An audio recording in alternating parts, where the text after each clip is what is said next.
जय हिंद प्यारे साथियों, बहुत बहुत स्वागत करता हूँ आप लोगों को अपने चैनल वैकेंसी पॉइंट पर। दोस्तों, आज जो क्लास होने वाली है ये हिंदी स्पेशल क्लास है।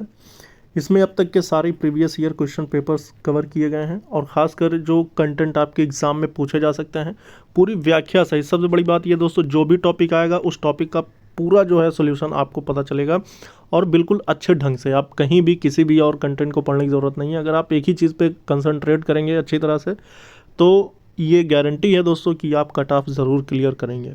और मैं जो कंटेंट लेकर आया हूँ ये पूरी तरह से प्रीवियस ईयर क्वेश्चन पेपर्स पर आधारित हैं, क्योंकि जो चीज़ें अभी तक पूछी गई हैं उससे थोड़ा सा हार्ड होगा पेपर। क्योंकि पोस्ट के अकॉर्डिंग अगर देखा जाए तो 2430 पोस्ट के अकॉर्डिंग अगर 5,39,000 फॉर्म पड़े हुए हैं तो इसका मतलब कहीं ना कहीं कि ये कंपटीशन बहुत हाई रहने वाला है। और जो ये सब चीज़ें पहले ही समझ लेगा उस अकॉर्डिंग अगर क्वेश्चन पेपर बनाएगा तो फिर आप यकीन जाने कि आपका पेपर जो है वो बेहतर ढंग से जाने वाला है। और हर तरह की चीज़ें आपको यहाँ पर, और सबसे बड़ी बात ये दोस्तों कि आपको फ्री पीडीएफ्स प्रोवाइड कराई जाएंगी वैकेंसी पॉइंट की तरफ से। आप लोग टेलीग्राम ज़रूर ज्वाइन कर लीजिए। टेलीग्राम का लिंक मैं आपको डिस्क्रिप्शन बॉक्स में दे दूंगा, वहाँ से आप जाके टेलीग्राम ज्वाइन कर सकते हैं।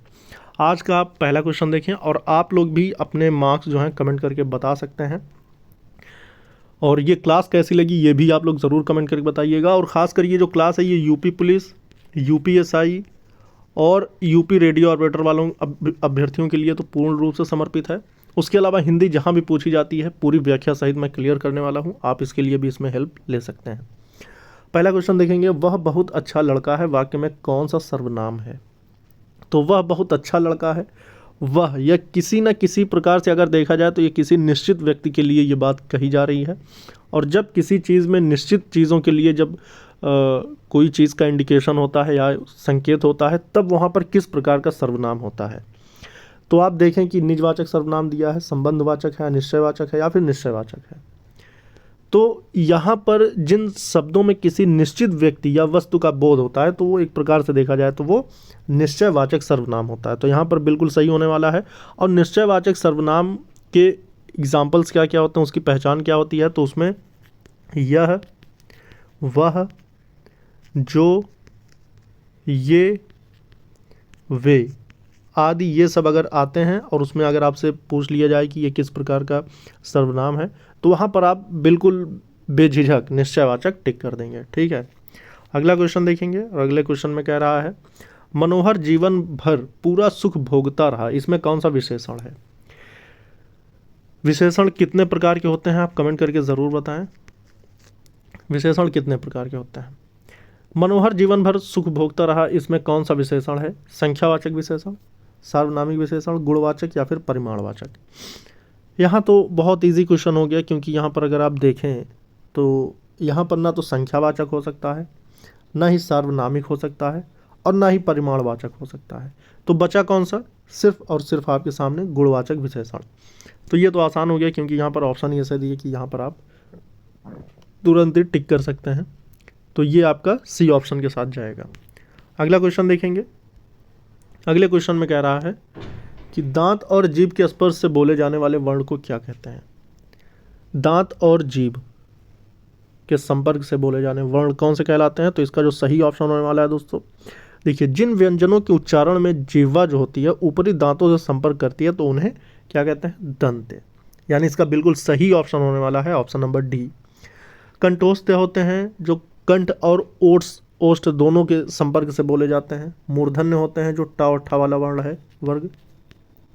दंतोष्ठ दांत और ओष्ठ के संबंध में आकर जो बोले जाते हैं।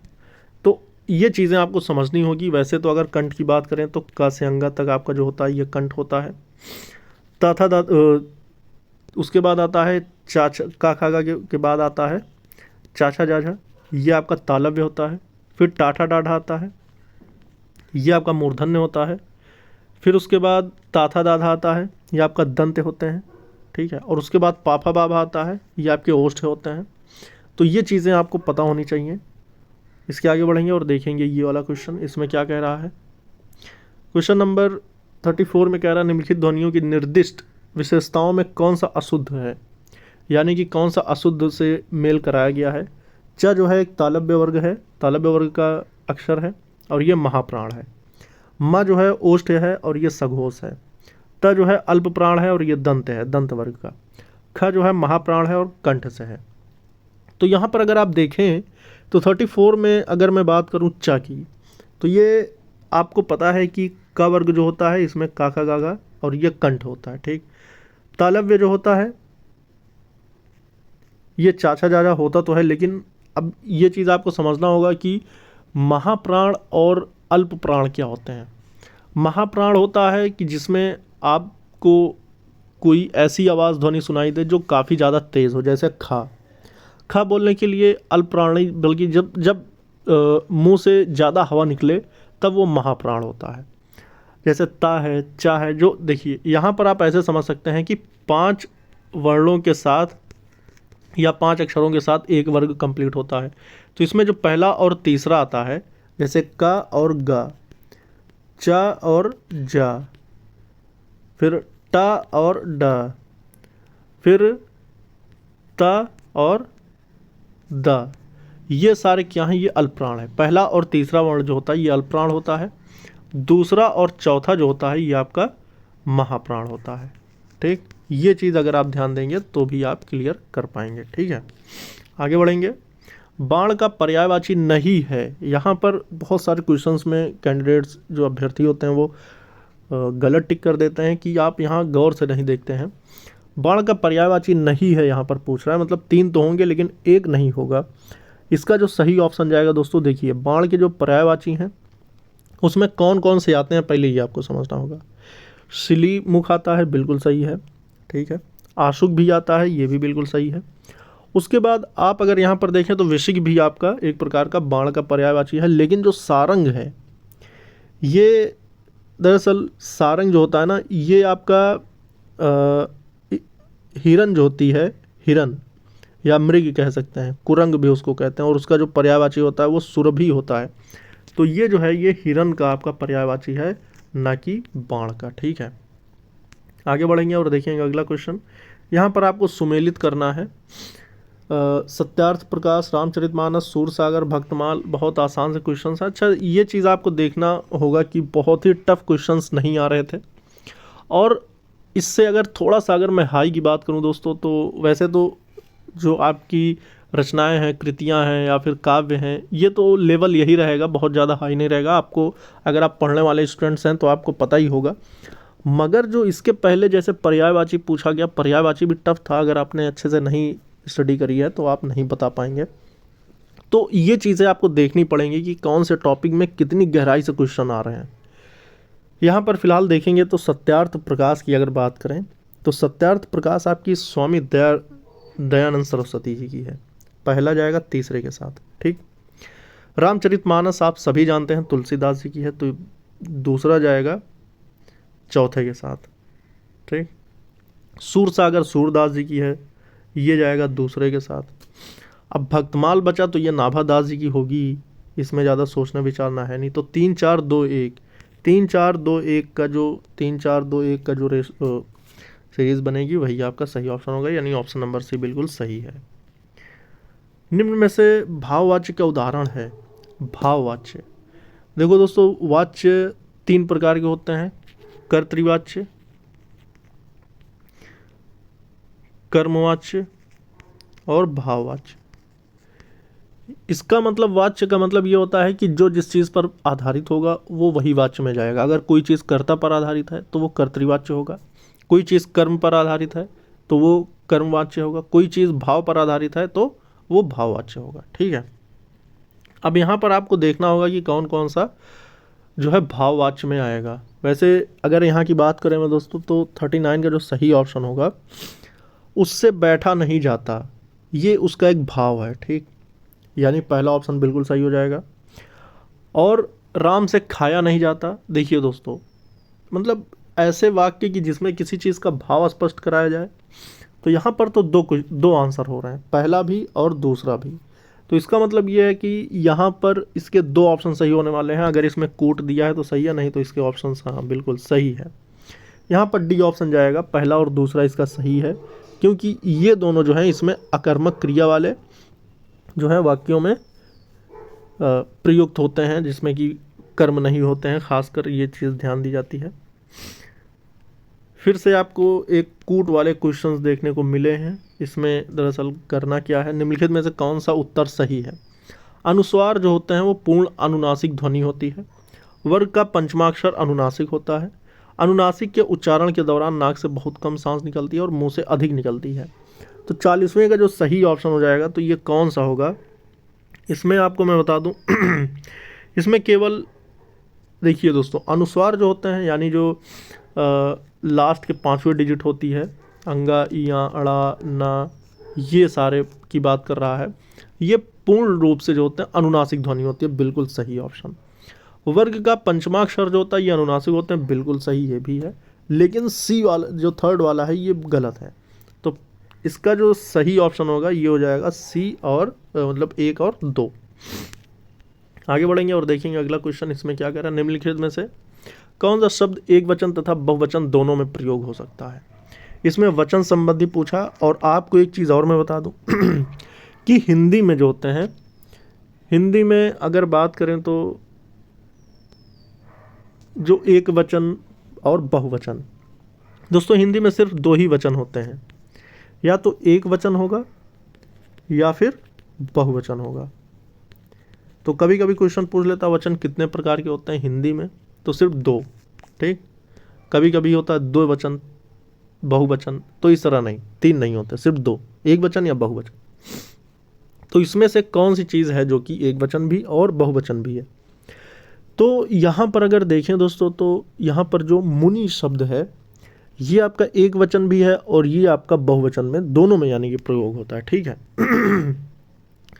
यहाँ पर अब आपको तत्सम और तद्भव यानी हर एक टॉपिक से आपको क्वेश्चंस देखने को मिलेंगे। दोस्तों आप लोग ज़रूर कमेंट करके बताइएगा कि आपको कैसी लगी ये क्लास, और चैनल को ज़रूर सब्सक्राइब कर लीजिएगा। तत्सम और तद्भव का कौन सा युग्म सही नहीं है, तो यहाँ पर आपको युग्म बताने की बात कही जा रही है कि कौन सा युग्म सही नहीं है। तो यहाँ पर देखिए दोस्तों, कपित्थ का कैथा होता है, कपित्थ का कैथा होता है, बिल्कुल सही है। कुक्षी का कोक होता है, बिल्कुल सही है। अष्ट का 8 होता है, ये भी बिल्कुल सही है। लेकिन जो करहाट का कड़ाह लिखा हुआ है ये सही नहीं है।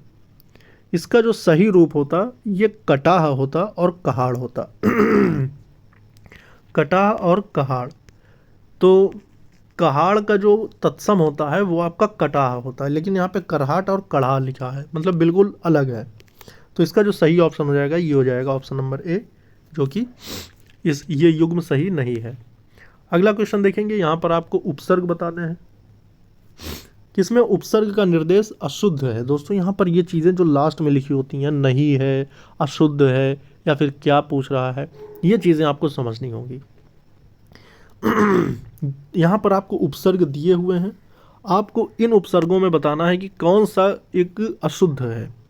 तो 43 में अगर हम बात करें तो देखिए दोस्तों, यहाँ पर जो निम धन अज्जित दिया हुआ है, अगर मैं इसकी बात करता हूँ कि यहाँ पर निम धन अज्जित से निमज्जित बना दिया, उत धन ग्रीव से उद्ग्रीव बना दिया, अध धन सेरा से अधसेरा बना दिया, निधन खरा से निखरा बना दिया। यहाँ पर कौन सा जो है वो गलत है। यहाँ पर अगर आप निमज्जित की बात करते हैं तो निमज्जित का जो सही जो यहाँ पर निम किसी प्रकार का उपसर्ग नहीं आएगा, बल्कि यहाँ पर सिर्फ नि उपसर्ग आएगा। और इसका जो पूरा जो संधि विच्छेद बनेगा, यानी उसका जो पूरा वो बनेगा, नि धन मज्ज धन अक्त, ये बनेगा। तो ये बन के हो जाएगा आपका निमज्जित। ठीक है, इसका जो सही निमज्जित का जो सही उपसर्ग में भेद किया जाएगा तो वो ऐसे कुछ बनेगा। तो यहाँ पर निम के साथ अगर ये जुड़ा है तो ये पूरी तरह से अशुद्ध माना जाएगा। ठीक है, और बाकी तीनों विकल्पों में सही उपसर्ग का प्रयोग किया गया है। ठीक है, उत अध नि, ये बिल्कुल सही है। तो यहाँ भी नि उपसर्ग ही आएगा, ना कि निम। किस शब्द में तत्पुरुष समास है। दौड़ धूप, त्रिभुवन, पीताम्बर, मधुमक्खी। किस शब्द में तत्पुरुष समास है। दोस्तों आपको समास के बारे में नॉलेज होनी चाहिए। तत्पुरुष समास होता है, फिर उसके बाद कर्मधारय होता है, फिर उसके बाद बहुब्रीहि होता है, फिर उसके बाद द्विगु होता है, फिर उसके बाद आपका द्वंद्व समास होता है। ठीक है, टोटल 5 प्रकार के समास पाए जाते हैं। 44 में अगर बात करते हैं तो यहाँ पर अगर मैं बात करूँ कि जो तत्पुरुष समास होता है उसकी डेफिनेशन क्या होती है। तो तत्पुरुष समास में इसका जो उत्तर पद होता है यानी आगे का जो पद होता है वो आपका जो होता है वो प्रधान होता है और पूर्व पद जो होता है वो गौण होता है। तो ऐसे समास को समय विभक्ति चिन्ह का इसमें लोप हो जाता है, उसे तत्पुरुष समास कहते हैं।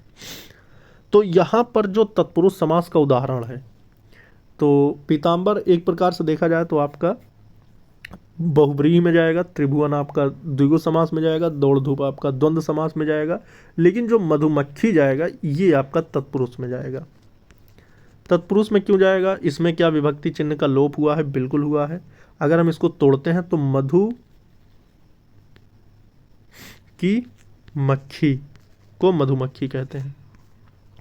जो शहद की मक्खियां होती हैं उन्हें मधुमक्खी कहा जाता है। यहाँ पर की का लोप हुआ है, की विभक्ति का, ठीक है।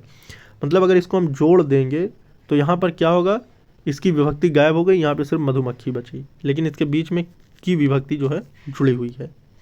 तो यहाँ पर डी ऑप्शन बिल्कुल सही जाएगा, क्योंकि यहाँ पर क्या हुआ है, यहाँ पर विभक्ति चिन्ह का लोप हो गया है, ठीक है। चलिए आगे बढ़ेंगे। वैसे अगर पूछ ले कि ये किस प्रकार का तत्पुरुष है तो ये कारण तत्पुरुष है, ठीक है।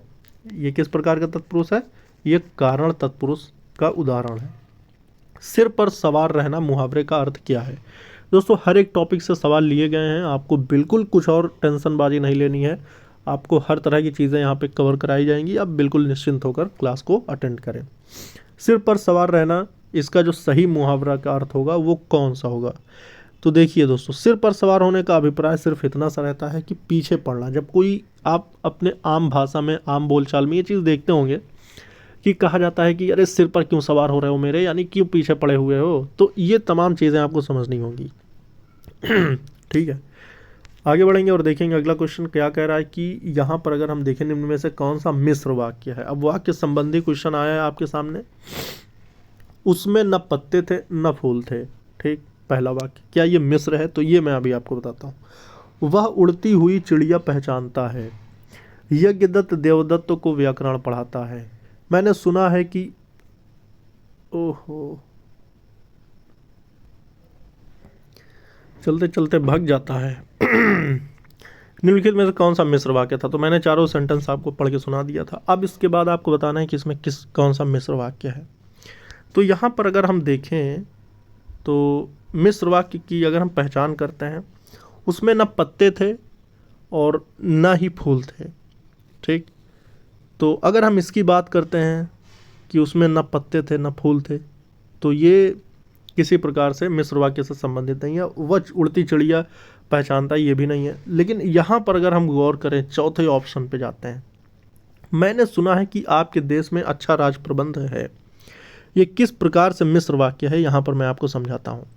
वे वाक्य जिनमें एक साधारण वाक्य हो तथा उसके अधीन उस पर आश्रित दूसरा उपवाक्य हो, ऐसे वाक्य को मिश्र वाक्य कहते हैं। तो यहाँ पर जैसे बोला गया कि मैंने सुना है कि आपके जो देश में, आपके प्रांत में अच्छा राज प्रबंध है, तो यहाँ पर अगर आप देखें तो इस वाक्य में जो मैंने सुना है, ठीक, उसने क्या सुना है कि जो इसका जो प्रधान वाक्य है वो है मैंने सुना है। अब यहाँ पर की के बाद क्या जुड़ा? आपके देश में अच्छा राज प्रबंध है, तो ये उसका आश्रित उपवाक्य हो जाएगा और ऐसे में ये दोनों मिलकर उपवाक्य मिश्र वाक्य बनाएंगे, ठीक है। आगे बढ़ेंगे। सारी चीज़ें बिल्कुल कॉन्सेप्ट के साथ अगर आप समझेंगे तब आपका हर चीज़ क्लियर होता चला जाएगा।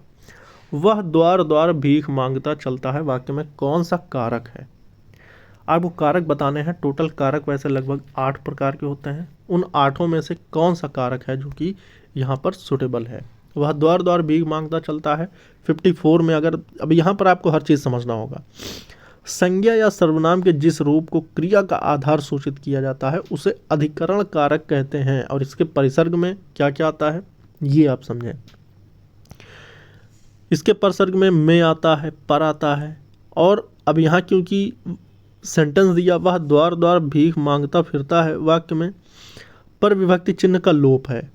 वह द्वार द्वार, तो यहाँ पर अगर यहाँ पर आपको समझना होगा, यहाँ पर विभक्ति जो होती थी उसका लोप हुआ है कि यहाँ पर होना चाहिए था वह द्वार पर भीख मांगता है, तो यहाँ पर द्वार द्वार को दोहरा कर यहाँ पर विभक्ति का लोप कर दिया गया। इसलिए जो इसका जो सही ऑप्शन जाएगा वो अधिकरण जाएगा। बहुत ही गहराई से आपको समझना होगा तब आप बेहतर कर पाएंगे। आयुष्मान का स्त्रीलिंग क्या होगा? आयुष्मान का स्त्रीलिंग, बहुत आसान क्वेश्चन आ गया है, तो आयुष्मती हो जाएगा। जैसे महान का स्त्रीलिंग क्या हो जाएगा? तो महती हो जाएगा। उसीलिए इसी प्रकार आयुष्मान का आयुष्मती हो जाएगा। ठीक है, तो 55 का क्या हो जाएगा? आयुष्मती। और कुछ ऐसे संज्ञा हैं, कुछ ऐसे संज्ञा शब्द हैं जो स्त्री जाति का बोध कराते हैं। कौन कौन से हैं जो स्त्री जाति का बोध कराते हैं? सारे मैं लिख दे रहा हूँ, आप लोग इसको ज़रूर देख लें। नदी है, ठीक, नदी भी आपकी स्त्रीलिंग आएगी। गाय तो स्त्रीलिंग है ही, ठीक। रोटी आपकी स्त्रीलिंग है, मतलब अगर रोटी का अगर आपसे लिंग पूछ लिया जाए। उसके बाद उदासी भी आपका जो है ये क्या है? स्त्रीलिंग है। लेकिन अगर मैं बात करूं कि आपने देखा आयुष्मान का क्या हो जाता है? आयुष्मती। ठीक है, आगे बढ़ेंगे। 56 देखेंगे। 56 में क्या कह रहा है कि मिट्टी का माधो होने का अर्थ क्या है? मिट्टी का माधो होना, इसका अर्थ क्या है? 56 में अगर हम बात करें तो मिट्टी का माधो मुहावरे का अर्थ होता है बहुत ही ज़्यादा मूर्ख अगर कोई है। मिट्टी का माधो मतलब कि एक समझो कि किसी भी चीज़ को कितना ही समझा दो, उस पर किसी प्रकार का कोई असर ना पड़े, तो इसका मतलब है कि मिट्टी का माधो है। ठीक है, तद्धित का संधि विच्छेद करना है, तद्धित। तो यहाँ पर अगर कोई बहुत ही ज़्यादा संधि विच्छेद की नॉलेज रखता है तभी कर पाएगा, वरना यहाँ पर वो गलत करके चला जाएगा। 57 का जो सही ऑप्शन होगा तत्धन हित होगा। ठीक है, न तो तद्धित होगा न तद्धित होगा, तत्धन हित, तद्धित। ठीक है, तो यहाँ पर जो ये ता हलंत के साथ लगा हुआ है ये आपका धा में बदलेगा। ठीक है, ये चीज़ें आपको ध्यान देना होता है कि अगर हलंत में होता है तो वो तीसरे वर्ण के साथ जाता है। आगे बढ़ेंगे। उद्विग्न का संधि विच्छेद बताइए। उद्विग्न, उद्विग्न में अगर मैं बात करूं तो 58 को जो सही ऑप्शन हो जाएगा ये हो जाएगा ऑप्शन नंबर सी, उत्धन विघ्न। ठीक है, उद्विग्न हो जाएगा, यानी जो ता हलंत के साथ लगा है ये ता था दा, मतलब तीसरे वर्ण के साथ जाएगा तो दा जाएगा। ठीक है, ये चीज़ें आपको ध्यान देनी होती हैं। अब मैंने 2 क्वेश्चन आपसे लिए हैं जो कि आपके अलंकार से संबंधित है। बीती विभावरी जागरी अंबर पनघट में डूबो रही ताराघट उषा नागरी। इसमें आपको बताना है कि कौन सा अलंकार है। अगर आप इसको पहचानने की अगर आपको ट्रिक आती है तो आप बिल्कुल यहाँ पर पहचान पाएंगे, क्योंकि जहाँ उपमेय में उपमान का निषेध रहित आरोप हो, अर्थात यहाँ पर कहने का मकसद यह है कि उपमेय और उपमान को एक रूप कह दिया जाए, वहाँ रूपक अलंकार होता है। जैसे बीती विभावरी जागरी अंबर पनघट में डूबो रही ताराघट उषा नागरी, मतलब यहाँ पर कहा गया है कि अंबर पनघट जो है ये ताराघट के संबंध में यहाँ पर एक दूसरे के और उषा नागरी में उपमेय उपमान एक हो गए हैं, यहाँ पर आपको समझना होगा। तो ये सी ऑप्शन के साथ बिल्कुल सही जाएगा। ठीक है, आगे बढ़ेंगे और आज का अंतिम क्वेश्चन देखेंगे दोस्तों। ये है आपका बिन घनश्याम धाम ब्रज मंडल में ऊधव नित बसति बहार बरसा की है। इस पंक्ति में अलंकार आपको बताने हैं। वैसे मैं अलंकार बता दे रहा हूँ, अगर और क्वेश्चन होता तो मैं कमेंट बॉक्स में उसका आंसर जानने की कोशिश करता, क्योंकि यार ये पहली क्लास है, इसलिए आपको थोड़ा सा इसमें जो भी आपने सही किए हो बिल्कुल निराश ना हो। ये चीज़ों की प्रैक्टिस आपको बेहतर कर देगी और आपको एग्ज़ाम के पॉइंट ऑफ व्यू से बहुत ज़्यादा ये इंपॉर्टेंट साबित होने वाला है। यहाँ पर अगर हम बात करें तो कौन सा अलंकार है? बिन घनश्याम धाम धाम ब्रज मंडल में ऊधव नित बसति बहार बरसा की है। इसका जो सही ऑप्शन जाएगा ये आपका श्लेष अलंकार के साथ जाएगा। और श्लेष अलंकार का मतलब ये होता है कि जहाँ एक ही शब्द के अनेक अर्थ निकलते हों। यहाँ पर अगर आप देखें तो धाम धाम 2 बार आया, तो यहाँ पर अगर गौर करें तो इसका अगर मैं अर्थ की बात करता हूँ, पूरे इस वाक्य के अर्थ की, तो इसका मतलब हो जाता है कि घनश्याम शब्द के जो 2 अर्थ निकल रहे हैं यहाँ पर। हाँ, यहाँ पर बिन घनश्याम धाम धाम ब्रज मंडल में, क्योंकि श्लेष अलंकार है।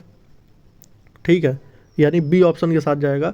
श्लेष अलंकार में घनश्याम का जो अर्थ है यहाँ पर एक तो श्री कृष्ण है और एक है बादल। तो यहाँ पर एक ही शब्द के जब 2 अर्थ निकल रहे हों तो यहाँ पर आपका बिल्कुल सही ऑप्शन हो जाएगा, वो हो जाएगा श्लेष अलंकार। मैं अलंकारों की पहचान और जितने ही छंद अलंकार इस संबंध में जितने टॉपिक हैं सारी चीज़ें क्लियर करूँगा। एक भी क्वेश्चन अगर इस टॉपिक से आएगा तो छूटेगा नहीं दोस्तों, इतना यकीन रखें। चैनल को ज़रूर सब्सक्राइब कर लें और सपोर्ट सहयोग करते रहें दोस्तों। आप लोगों के लिए काफ़ी ज़्यादा मेहनत करनी पड़ती है जिससे कि आप आसानी से सिलेक्शन ले सकें। तो ये सारी कोशिशें सिर्फ और सिर्फ आपके लिए हैं, तो आप लोग चैनल को ज़रूर सब्सक्राइब करें। जय हिंद, जय भारत।